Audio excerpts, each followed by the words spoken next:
So a lot of people believe you can't get abs on a plant-based diet. It's too high in carbs to actually get lean, or of course eating all of that tofu, all of that soy, that's just going to leave you with that classic skinny fat look, no real muscle definition. Well, I'm very pleased to say, hurrah, as we say in the UK, hurrah, I have done it. I am there without being the leanest, most athletic looking guy on YouTube. We do have some visual abs popping now, and I want to walk you through in this video how I've been able to get lean enough on a plant-based diet to do exactly that. Step 1 of 6 that I want to share with you here, let's not beat around the bush on this. Abs are revealed through your body fat actually being low enough in the first instance for them to visually pop, let's say. Abs are not made by the latest ab contraption exercise machine that you see being sold on those very cliched infomercial channels where you can purchase in 3 easy payments of $79. No, none of that nonsense, right? Your body fat has to be low enough in the first instance for your abs to really visually pop. Getting abs is not some kind of magical pursuit. It's really just an extension of the weight loss phase. Most people just don't actually stick with weight loss long enough to get to this level of leanness, where, as I say, the definition around the abs really shows through. How do we achieve this? Of course, elephant in the room, it's a calorie deficit. It's the thing in the whole foods community that nobody wants to speak about. It's the thing that the plant-based dieters, frankly, lots of peers in my space, very sadly and wrongly I argue, but also simultaneously the carnivore and the keto guys. Everyone is just saying, no, just do our diet and you'll magically lose body fat. Sadly, it doesn't work like that. You need to be in a calorie deficit, and you need to be so consistently, so you're just slowly chipping away at that body fat until the abs really pop through. How do you actually go about doing this whole calorie deficit spiel? Well, I personally, and this is cutting to the chase, step number 1 here, I master calories without tracking. So I don't actually live in Chronometer or MyFitnessPal or use any other nutrition, calorie, macro tracking software, believe it or not, certainly not on a day-to-day regular basis anyway. And you might be rightly kind of scratching your head thinking, hold on, Ryan, you've just ranted about the importance of being in a calorie deficit here and how that's critical to revealing your abs, but at the same time, you're not actually doing that? You're not actually exercising that level of control and tracking? No, because I don't think one are the same. I don't think calorie tracking apps have an monopoly on you being in a calorie deficit or guaranteeing that you're in a calorie deficit, although I do concede that they are a more precise way to guarantee it. Rather, what I do, and my method over the last couple of years, has been to build repeatable meals that conform to a certain calorie amount / ballpark anyway. And because my diet is so repetitive, every day my breakfast is whatever it is, for example, 550 calories. And I know it's 550 calories even though I'm not tracking. And here's the real key with this. I'm a big believer that what gets measured gets managed. So whilst I don't sit there on Chronometer and track every gram of food I eat and use that as the sort of guiding light rather for how much or how little I can eat per day, because I do believe in some element of this being intuitive, I do, though, still use measuring cups. So I know when I think that I'm using half a cup of dry weight rice that I actually am using half a cup of dry weight rice and so on. Admittedly, I'm a little bit more liberal with fruits and vegetables, I will concede. But still, after years and years of calorie tracking back in my early 20s at university, I still can look at a banana and go, yeah, probably 110 calories. And so this is where I talk about this idea, albeit slightly vague, of calorie consciousness. So I'm not a calorie tracker, but I'm still somewhat calorie aware, I would call it. So throughout the day, there is a calorie target in my mind. Not that this should in any way inform of you what to do, but just to contextualize this slightly. For me right now, I can lose body fat at about 2,500, maybe 2,600 calories at a push, at a generous push, which is quite nice. It's coming to winter, I suppose that number will lower slightly. For me, maintenance is more going to look like maybe 2,800 is how it feels right now. That's where I'll maintain my weight and I won't lose certainly too much anyway further body fat. And so throughout the day, if I know, well, breakfast is 550 calories and then I had this, moderate to large apple, that's maybe 100, 110 calories. I'm still totting things up throughout the day. I'm just not officially tracking it. So I guess you could say to a degree, I still am monitoring, caring about my calories, still keeping a watchful eye on my calories. But no, not every single thing is neurotically getting tracked into an app. And if there's a day where I sense, and I truly trust that it's from a place of genuine hunger that I would like a little bit more food, I will give myself permission to do that, and I won't be sitting there going neurotic about, but how does it fit into my daily calories or anything like that. So that's how I like to do things, is to master calories without actually tracking. Of course, the downsides are, yeah, this isn't quite as precise, but you can still know that you're in a calorie deficit without doing this, and this is how I've done it over the last couple of years. And then from this kind of mentality, I've been talking about this loads lately, of big bowls for small calories, big satisfying plates, whether it's my Buddha bowls with all that variety, that large voluminous oatmeal dish you see me use, where I sometimes throw to some people's, oh, that's heresy, to some people squealing, cauliflower rice in my oats to really bulk it up, the loaded salads that I often do. We're talking these big voluminous meals for very few calories. And again, this is important, done repetitively. So I know, hey, that meal is 400 calories, bang, bang, bang, like every day that's going into my diet. There's already 1,000, 1,500 calories accounted for in my day from those very regular set meals that I consume. And they still, again, what gets measured gets managed. They still do get weighed out, measured, etc., etc. I'm just not really neurotic about plugging in the numbers or anything like that. Step 2, protein is still key. Ooh, the hot button one in the plant-based space. I want to be very cautious with my words on this one. I'm not going to sit here and suggest that protein is a key driver, an essential pillar in you getting abs, because again, this really just is a calorie issue over time to attack that stored body fat. Attack is certainly not the scientific word, but to get rid of that stored body fat. A protein isn't a driver in that. This is primarily, again, a calorie issue.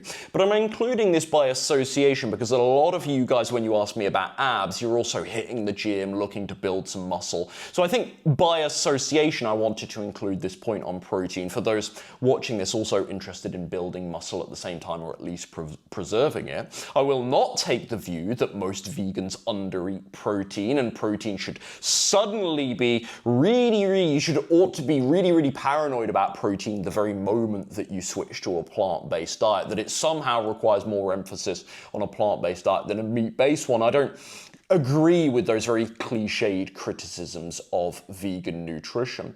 But it is really important for muscle and tissue growth and repair at the same time. And maybe you are somebody that needs a greater than average protein intake to better facilitate those muscle building pursuits. I hit, again, not that my own numbers are relevant, but people always they're curious about my numbers to contextualize things.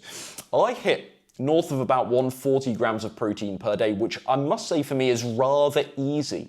Now, having a high protein diet combined with a low calorie diet, because you're trying to lose body fat, that's where things can get a little bit tricky. That's when you might need to be a little bit more fussy. Because then you can't start thinking, well, hemp seeds are really high in protein, so I'll add a tablespoon or two of hemp seeds to all of my meals, on my salads, etc., along with other protein sources, of course.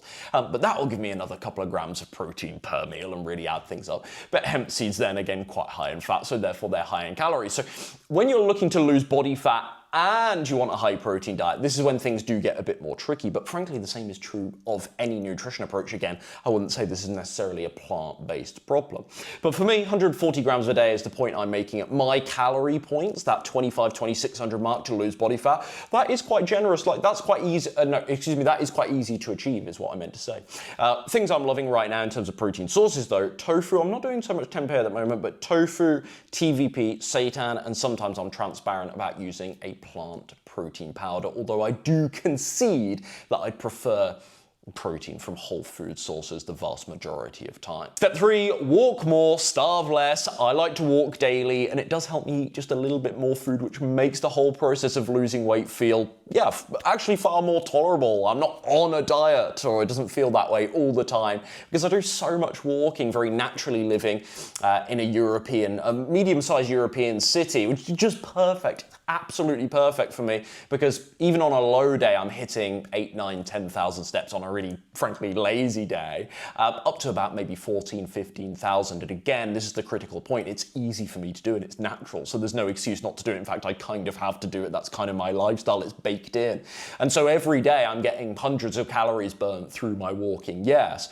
But I actually think the greatest advantage to me is this allows me to not really have the requirement to do, certainly often anyway, any kind of particularly intense cardio and burn the equivalent amount of calories that way, which can still be really effective. I don't want to bash that too much. What I notice with me personally is those very intense forms of cardio, they make me absolutely ravenous.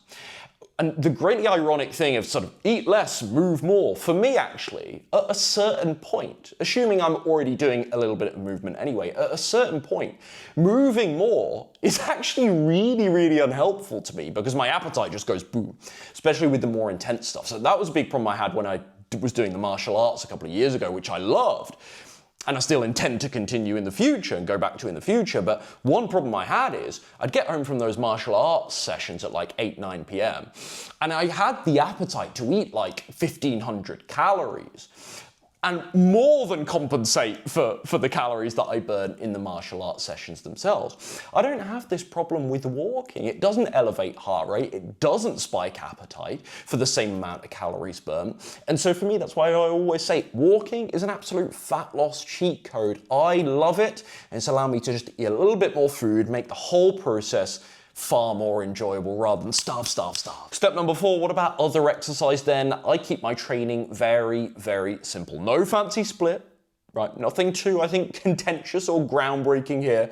I just do strength training 3 to 4 times per week, usually with a rest day in between them.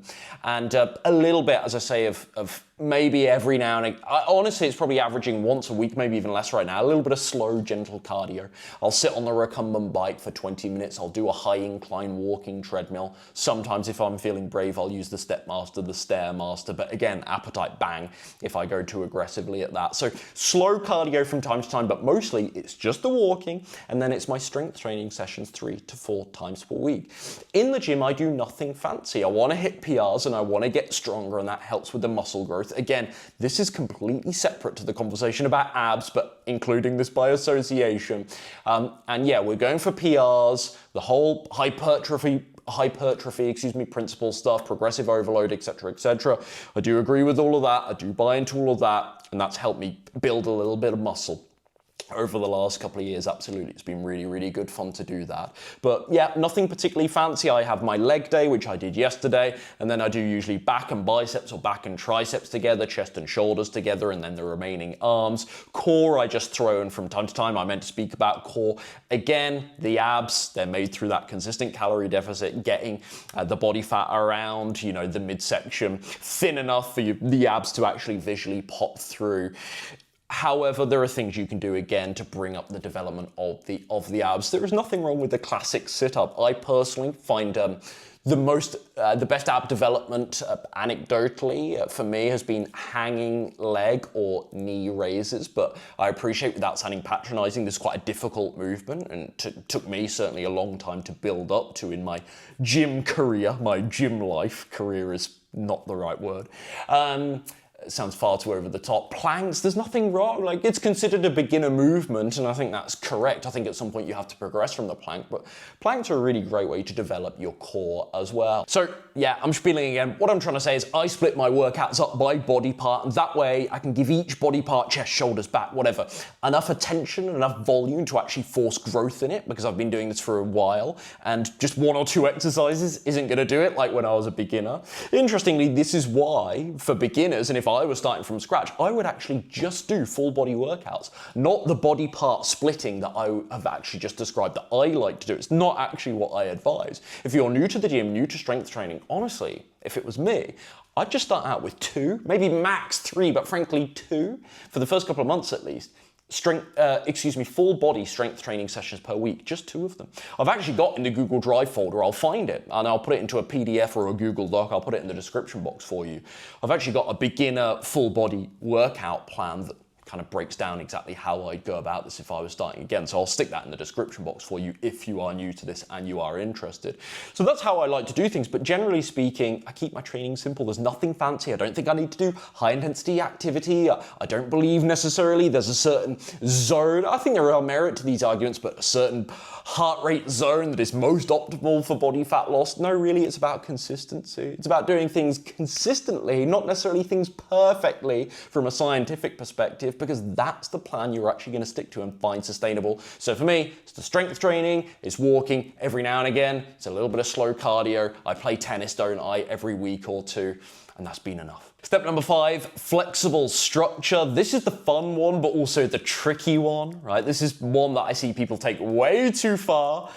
Ryan, I needed some balance like you're always talking about. I wanted it to be sustainable, so I had a cheat day. I'm like, no, that's not what I mean by flexibility. Not just an excuse for an all-out blowout and a 5,000 calorie cheat day. That's not what I mean. But over this last 3 months, I certainly haven't been perfect. I haven't finished every single day at 2,500 calories. I have gone over. There's some days where I've gone way over, you better believe it. There's some days where I've actually stuck to it without using any home-cooked meals, because I've been in Germany or been back in the UK, or like the last couple of days, my auntie and uncle here from the UK, and so we were trying some veganized Czech food, and I was out and about having fun with them, and there were some baked goods, etc., etc. But out of the 4 in 5 days they were here, I still was able to keep on my fat loss goal and stay in a calorie deficit. And this is with some kind of flexibility and flexible mindset. Again, I talked about this idea of calorie consciousness. One of the big principles that I try to teach my clients is, look, you don't have to be perfect. Like, mostly we want whole, clean foods, obviously, from both a weight loss, but also a health perspective, obviously. But you don't have to be perfect to get results round the clock all the time. And the way that you do this is with what we call inbuilt flexibility. The deviations get accounted for, they're not in excess, right? So people have problems when they eat their normal diet and then they go and obliterate 1,500 calories worth of junk food on a binge. That's a problem. Whereas when you actually build the deviations into your diet, well, I'll have a slightly smaller breakfast today because I know I'm going to grab maybe a slice of cake or something when I meet my friend for some coffee later on. Or, yeah, my auntie and uncle here. All right, well, what am I going to do for dinner? We're going to be out. Okay, I'll take them to this restaurant. Let me have a look at the menu. All right, it's not going to be perfect, but I'll choose one of the better items on the menu. But look, realistically, there's going to be oil and maybe some invisible dressings there, and maybe it's quite a whole foodsy meal, but I know it's not going to be perfect. Or maybe every now and again I do have that G&T. I'm not going to recommend alcohol. I don't think it's a good thing. And actually, there's months of the year where I don't even think about it. 6 months every year, basically, where I don't drink any alcohol. But just that allowance for that 200, 300 calories here and there of something that's actually not that healthy, I will concede, but it allows you to just exercise the kind of flexibility to where this feels so realistic that you can't actually fail. And although for me, I think this fat loss journey has taken a little longer to get kind of the abs really popping than I ideally would have liked, yes, I think the fact that I've made it slow and steady and I've allowed myself these little concessions is what's actually contributed in many ways to its sustainability, for my ability to actually stick to it, because I can still get results when I've got guests. When I'm in Germany, I'm going to the UK again next week. That's going to have new challenges as well. And so, yeah, I want to make clear, when I do bend the rules of my program, when I do eat out, it's mostly with pretty innocent things like maybe some vegetable sushi. I go to the salad bars that I'm often posting my Instagram, so on and so forth. So I'm not having these crazy deviations often, or certainly not intentionally anyway. But when they do happen, like when I do have the almond croissant, it is accounted for. It's bit up, right? That's probably 400 calories. How am I going to fit that into my daily calorie allowance, quote unquote, again, through the calorie awareness and consciousness without tracking everything, but just roughly guesstimating.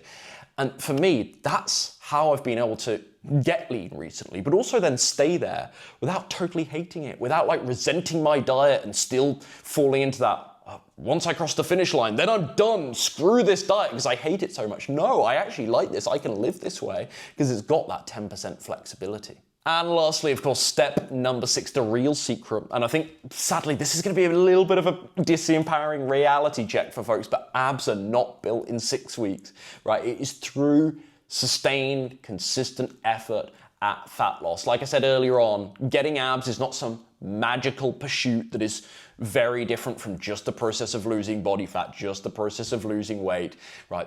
It's just pushing further. It's getting to those much lower levels of body fat to where you can really see those abs popping through. And that ain't happening for most people in 6 to 8 weeks. Of course, it depends how lean you currently are.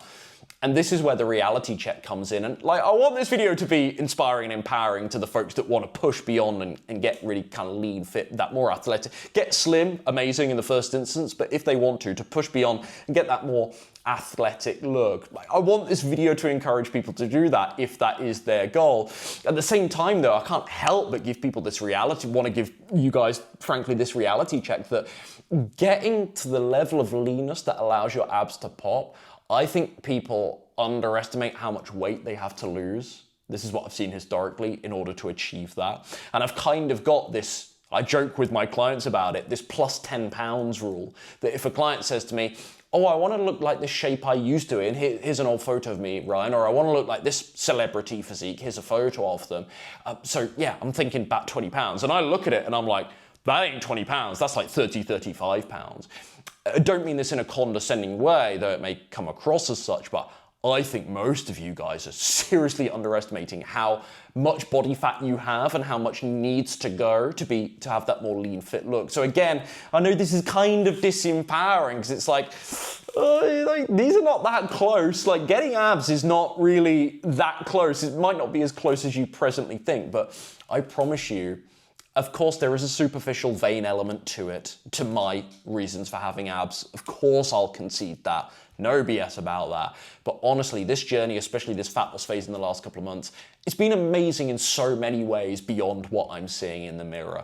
And so I do want to encourage you, if you want to do this, to really push, to really do this. And I promise you, the return on investment, the ROI, is so worth it. It is so worth pushing and getting there and getting to that more athletic level. But please do not be impatient about it. Please do not think you're 8 weeks away from abs when really you've got like 10, 15 pounds to lose. It's gonna take longer and you're at this more advanced stage where you don't have as much body fat to lose anyway. It is gonna be a bit slower for you than maybe the first 10 pounds when you had 50, 60 pounds to lose. And this is again why we drive home this big point as I kind of finish with every video on. It's kind of repetitive. If your plan's not sustainable, your abs won't be either, the progress won't be permanent, and you just go sliding right. I say sliding, you're gonna go flying right back up the scale, stuck in that kind of classic diet roller coaster that I'm always describing, the yo-yo weight loss, weight gain, rebound, binge, relapse cycle that so many people get stuck in. So yeah, you could push and maybe get your abs visible in just 6 weeks, really, really aggressively. We know where this goes. I'm sure I don't need to lecture you on this. We know where this goes. Slow and steady, it's unsexy, but it really does win the race. And if you want the exact structure and strategy that I used, right, the right calorie balance to be in a moderate deficit, the meals, the plant-based meals, the big satisfying plates and bowls, and of course the accountability and support to make fat loss simple, that's literally what I do with my clients inside Slim and Sustain. Maybe you don't want abs, then you probably haven't got this far in this video. Maybe you do want abs, whatever, the process is still the same. Getting abs is really just how long you stick at it. But these are all the fat loss principles that I've helped my 600 plus clients with since 2019. So if you're interested, click the link below. You can go and learn more about joining Slim and Sustain at that webpage. See you in the next one.